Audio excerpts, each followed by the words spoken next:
The Christmas dinner table was fragrant with honey-glazed ham and rosemary potatoes. The fireplace crackled, and Bing Crosby's voice filled the air, painting a perfect holiday scene. That is, until my brother, Jason, tapped his glass with a fork, declaring, "We voted, and we all agree it's better if you just disappear." A beat of silence was followed by genuine laughter. My mother, a movie villain swirling red wine in her glass, smirked and added, "We'd all be better off without you, Kelly."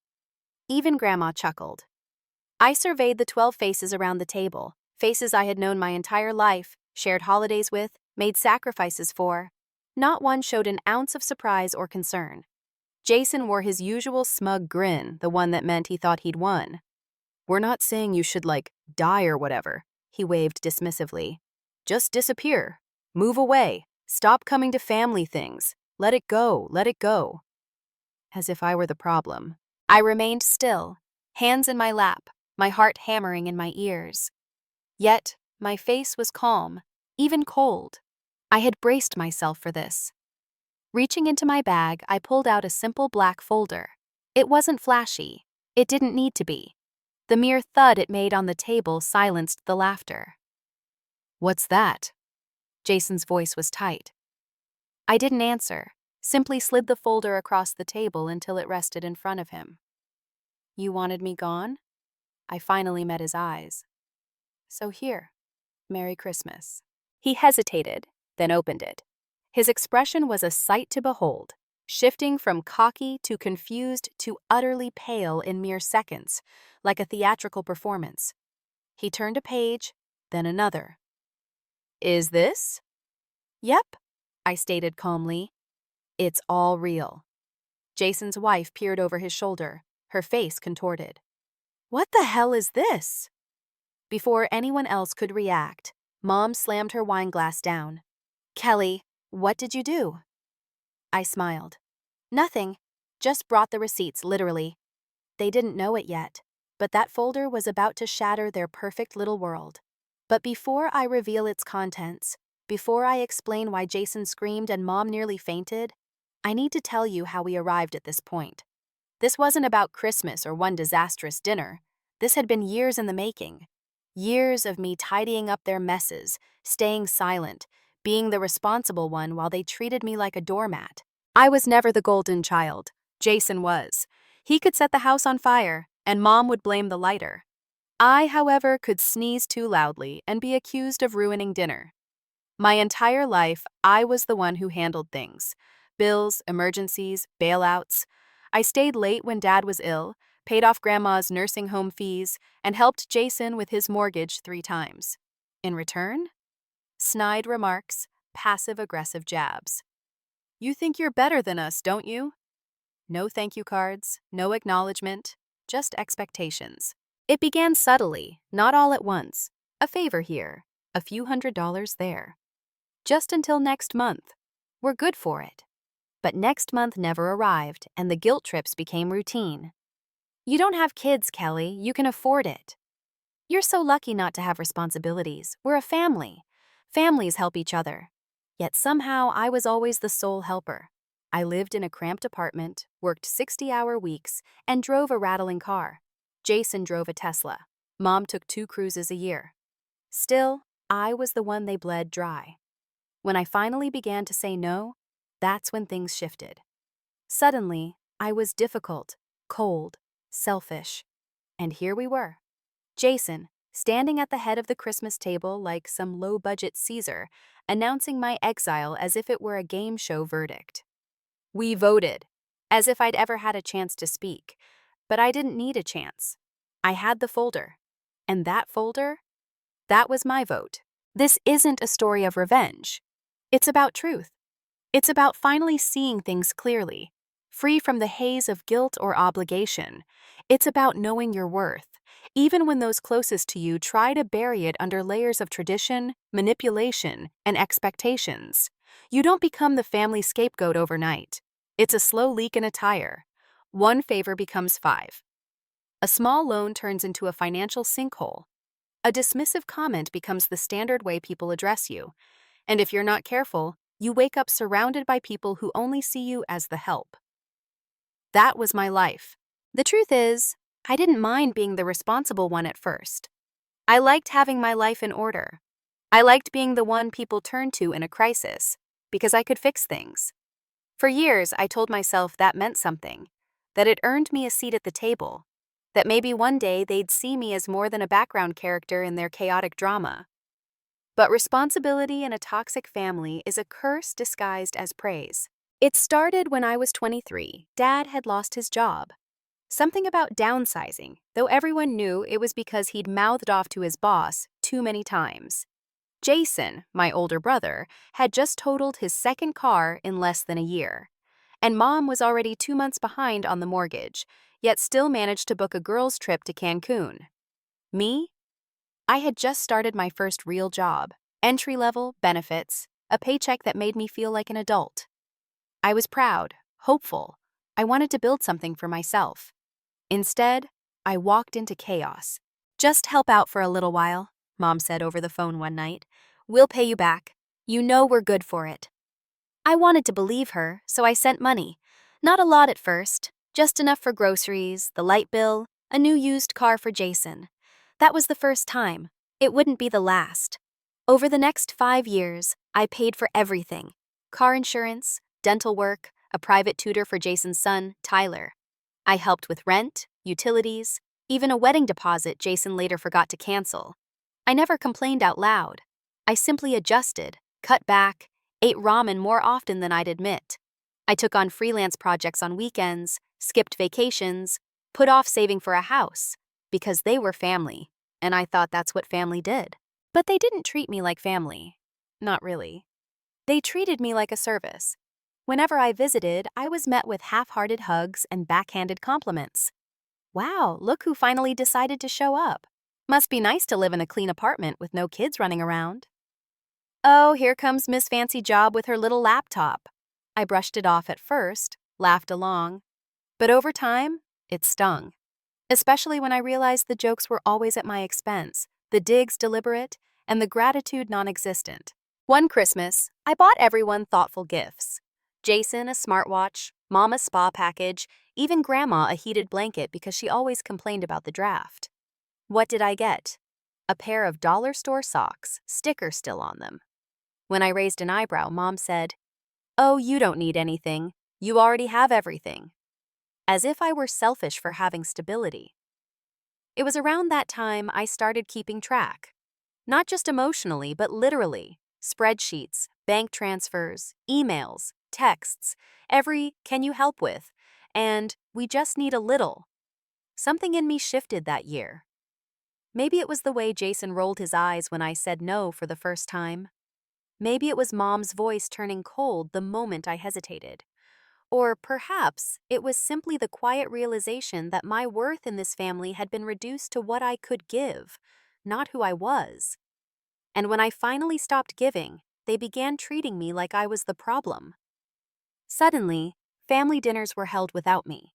Phone calls went unanswered. I was left off group texts. I became the villain in a story I didn't even realize they were writing. But here's what they didn't anticipate. I was watching, listening, documenting. Not for revenge, but because I needed to remind myself I wasn't crazy, that it truly was as one-sided as it felt, that I wasn't imagining the imbalance. And eventually, that folder began to take shape. At first, it was just a few receipts, a few email chains, but the more I looked, the more I found. The timeline was brutal. 5 years, tens of thousands of dollars, not a single cent repaid. Not one. And it wasn't just about money. It was the entitlement, the lies, the manipulation, the twisted belief that because I didn't have a husband or kids, I didn't have a life, that I owed them mine. So, by the time Christmas arrived and Jason stood up with that smug smirk to deliver his "we voted" speech, I wasn't surprised. I was ready. And that folder? That was 5 years of truth bound in black cardstock. But they didn't know that yet. Jason opened the folder with the cocky confidence of someone in control. You could almost hear his smirk when he said, "What's this supposed to be, your diary?" But the second he turned the first page, that smirk vanished. His eyebrows furrowed. He blinked once, then again. By page 3, He stopped flipping. He just stared. "What the hell is this?" he muttered. I leaned back in my chair and took a slow sip of wine. "Documentation," I said. "Every loan, every payment, every receipt. Since 2017. Jason's wife leaned over to see. "This can't be real." Jason didn't answer. His face had gone pale, as if all the air had been sucked from his lungs. Mom reached across the table and pulled the folder toward her. "Kelly, what are you doing?" "I'm just reminding everyone," I said, "who's been holding this family together." She flipped through the folder. Bank statements, screenshots of texts, email threads, a full spreadsheet, color-coded, dated, annotated. $1,200 for Jason's second car down payment. $3,600 to cover the mortgage for 3 months when Dad lost his job. $5,000 for Mom's property tax bill, paid the same month she went to Vegas with her friends. $800 to help Jason's son get into a summer program, followed by a text message saying, "Don't worry, you're good for it." And that was just the first section. Jason tried to speak, but only managed a stammered, "You kept records?" "Of course I did," I said calmly. "I had to. Otherwise, it would have all disappeared like it never happened." Mom's hand was trembling as she held the page. "This is twisted," she whispered. "No," I said. "What's twisted is asking your daughter for money to fix your roof and then posting pictures from a beach resort 3 days later." Jason's wife looked up sharply. "Wait, that was the money you used? You told me it came from your tax refund." Jason shot her a glare. Dad hadn't said a word since the folder came out. He just sat there, face blank, staring into the middle distance like he was watching a train wreck and couldn't look away. I turned to him. "You knew," I said. "You saw what they were doing to me and you let it happen." Still, he said nothing. "This isn't just about money," I added. "It's about respect. About how for years I was treated like the family's emergency fund, therapist, and emotional punching bag. And the one time I said no, suddenly I was the bad guy." Mom slammed the folder shut. "This is completely inappropriate. You're making a scene." "No," I said, my voice sharp. "Jason made a scene when he stood up and said I should disappear. I'm just telling the truth." Jason stood up now, shoulders tense. "You think this proves something? That we're bad people?" I stood too, finally meeting his eyes. "I think it proves that you never saw me as a sister, just a resource." "You could have said no," Mom said, arms crossed. "No one forced you to help." "I did say no," I shot back. "And look what happened. You iced me out. You voted me out." Grandma, who had been mostly silent, finally spoke. "This isn't the time or place for this." I turned to her slowly. "Actually," I said, "it's the perfect time because for once, you're all in the same room. For once, you're all forced to see it. No pretending, no selective memory, just facts." Jason picked the folder back up, his fingers flipping faster now. "This doesn't prove anything except that you're obsessive." "No," I said quietly. "It proves that you are all fine with using me until I stop letting you." Then came the breaking point. Page 23. Jason paused. "What's this?" he muttered. His eyes darted back and forth, his mouth slightly open. "What is it?"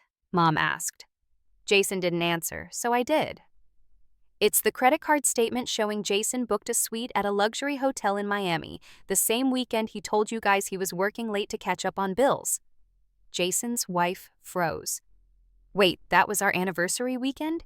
You said I was working," Jason blurted. "She wasn't with you, was she?" I asked. Jason looked at me as if he wanted to throw something, but he didn't deny it. His wife stood up and grabbed her purse. "We're done." Jason tried to follow her, but she was already out the door. The room fell silent again, save for Mom. She whispered, "You ruined Christmas." I looked at her, truly looked at her, and then I said, calmly as ever, "No, I just stopped pretending." Silence hung heavy and suffocating. The folder lay closed on the table, its contents a detonated time bomb. Jason's wife's departure left a void that echoed louder than any words. Mom sat rigidly, her hands clenched into white-knuckled fists. Dad stared at his plate, as if the mashed potatoes held answers to unspoken questions. Grandma's eyes darted between us, confusion etched into her wrinkled features. I broke the silence. "This isn't about revenge," I said, my voice steady. "It's about accountability." Mom scoffed, a bitter sound. "Accountability for what?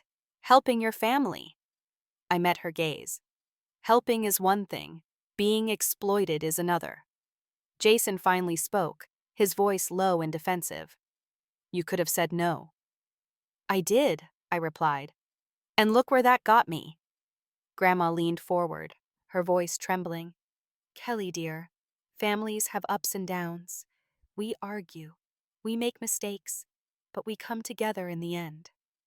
I sighed, the weight of years pressing down on me. "This isn't a simple argument, Grandma. It's a pattern, a cycle of taking without giving, of expecting without appreciating." Dad finally looked up, his eyes tired. "Maybe we did rely on you too much, but we were struggling." "And I understand that," I said. "But struggling doesn't justify manipulation. It doesn't excuse treating me like a bank account with no feelings." Mom's voice rose, sharp and accusatory. "So, this is your solution? Airing our dirty laundry at Christmas dinner?" I stood, the chair scraping against the floor. "No, this is me setting boundaries. This is me saying enough." Jason's face twisted in anger. "You're blowing this out of proportion." "Am I?" I asked, pulling another envelope from my bag. "This contains the legal documents revoking my financial responsibilities to this family. Power of attorney, emergency contacts, all of it. Effective immediately." Mom's mouth opened, then closed, speechless. Dad looked away, shame flickering across his face. "I won't be manipulated anymore," I continued. "I won't be guilted into sacrificing my well-being for people who only see me as a means to an end." Grandma reached out, her hand trembling. "Please, Kelly, don't do this." I gently stepped back.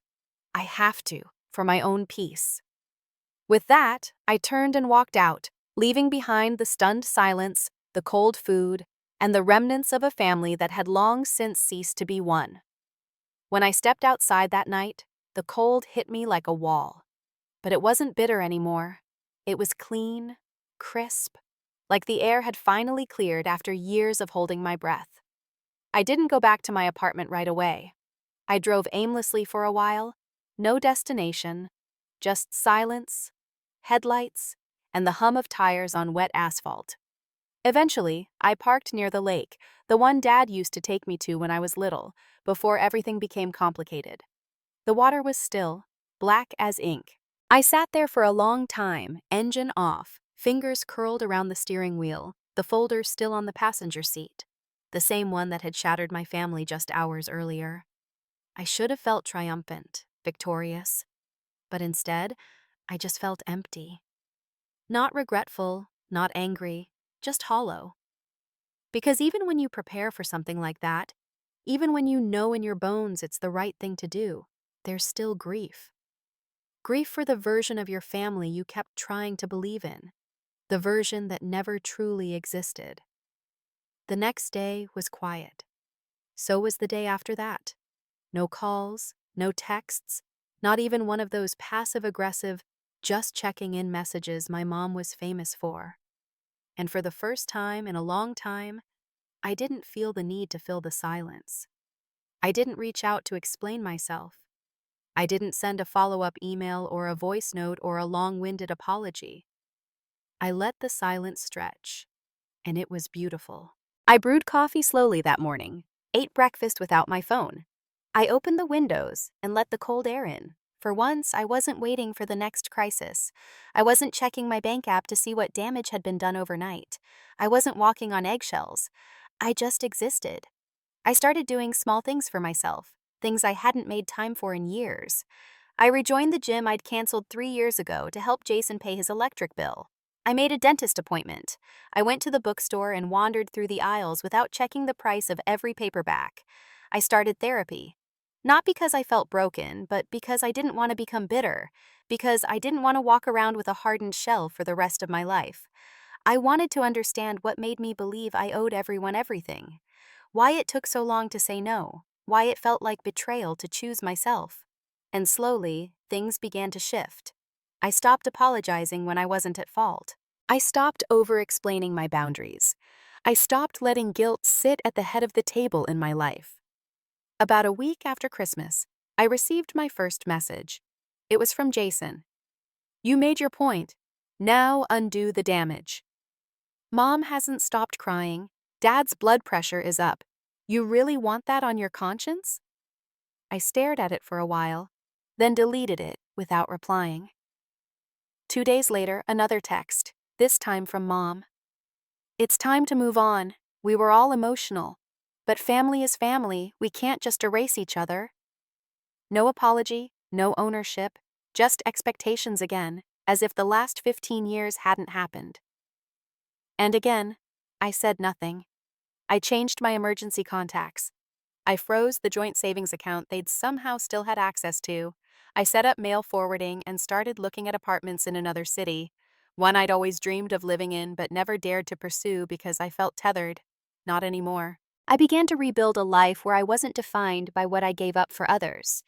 I went out with friends I hadn't seen in ages, friends I'd distanced myself from because I was always too busy with family emergencies. They welcomed me back like I'd never left. I laughed, genuinely laughed. I posted a photo of us at dinner on Instagram. No captions, just smiles. And that's when the flood began. First, Laura, my cousin, who had clapped when Jason voted me out. "I didn't know you paid for my tuition. I thought it came from your parents. I'm sorry, truly." Then Jason's wife, now ex-wife. "He lied to me for years. Thank you for showing me the truth. I filed the divorce papers. You did the right thing." And the wildest message of all, a DM from someone I hadn't spoken to since college. "I saw your story. Just wanted to say, proud of you. That couldn't have been easy."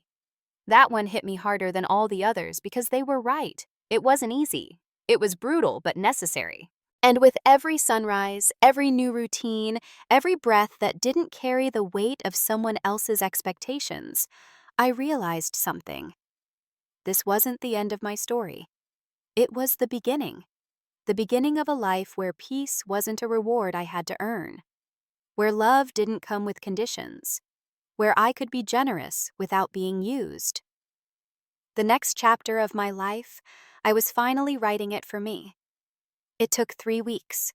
3 weeks of silence before the final attempt came. A handwritten letter. No return address, but I knew that handwriting like I knew the sound of my own name. It was from Mom. 3 pages, front and back. The first page was full of carefully chosen words, remorseful, but never quite apologetic. She wrote about how things got out of hand at Christmas, how Jason had let his emotions get the best of him, how I was always the strong one, and how she just assumed I could handle more. The second page shifted. The tone changed. It turned to guilt. How Dad wasn't sleeping. How Grandma had been asking about me daily. How Ellie, Jason's daughter, kept saying Christmas felt weird this year. And the third page was the hook. They were behind on their mortgage. Dad's medication wasn't covered. Jason's ex-wife was demanding spousal support. They just needed a little help to get through this rough patch. "Just one more time," she wrote. "We'll never ask again." I read it all twice. Then I folded it neatly and dropped it in the trash. Not out of spite, but because I had finally truly understood. They didn't miss me. They missed what I gave them. Access, dependability, a steady backup plan with a pulse. It wasn't love. It was utility. And I'm not a utility. The truth hit hard that night, but not like it used to. There were no tears, no pacing around the room, no second guessing whether I had gone too far. Just a quiet calm, the kind that comes after a long storm. I poured a glass of wine, sat by my small fireplace, and thought back to that night. Christmas dinner, the moment Jason stood up and said I should disappear. The irony is, I did, just not in the way they hoped. I disappeared from their narrative, from the role they'd written me into years ago. The reliable one, the financially stable one, the childless one who could afford to give. I walked off their stage, left the script in flames, and they had no understudy. A week later, I received a call from an unknown number. I let it ring out. No voicemail. Then came a text. "Please, Dad's in the hospital. I thought you'd want to know. Jason." He didn't say what happened. He didn't apologize. He just used the one card he thought I couldn't ignore. And I didn't. I sat with it. I let myself feel it. And then I decided something important. I wasn't going to let biology override boundaries. If Dad wanted me there, he could have picked up a phone himself. If Mom had meant what she wrote, she would have started with, "I'm sorry," not "we need." Instead of replying, I called the hospital myself, asked for the floor nurse, confirmed he was stable, and that was enough. I no longer needed to show up to prove I cared. I could care without sacrificing myself. They hated my silence more than any speech I could have given. A few days later, I accepted a job in another city. Bigger salary, better hours, and, more importantly, a fresh start. I packed up my apartment, donated what I didn't need, and said goodbye to the life that had always kept me just close enough to be used. The move wasn't sad.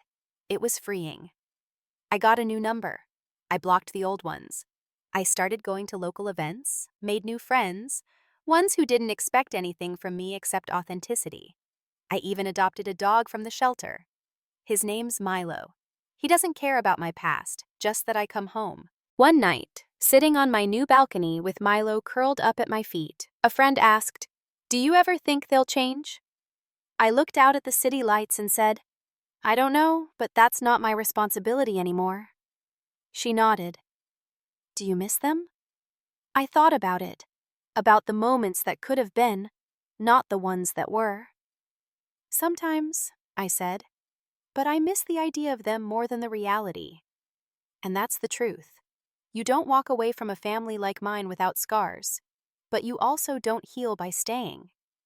Sometimes the most loving thing you can do for yourself is to stop bleeding for people who never even noticed you were cut. So, here I am. No more folders, no more spreadsheets, no more trying to earn a seat at a table that was always rigged against me. I have peace now. Not because everything is perfect, but because I finally chose myself. Because I stopped waiting for them to become the people I needed and became that person for myself. And if anyone out there is listening, someone sitting quietly in the back of the room feeling like the outsider in their own family, I want you to hear this. You're not wrong for walking away. You're not selfish for setting boundaries. You're not heartless for choosing peace over obligation. You're just done. And that's okay, because sometimes the best revenge is healing and living well. That's the loudest silence they'll ever hear.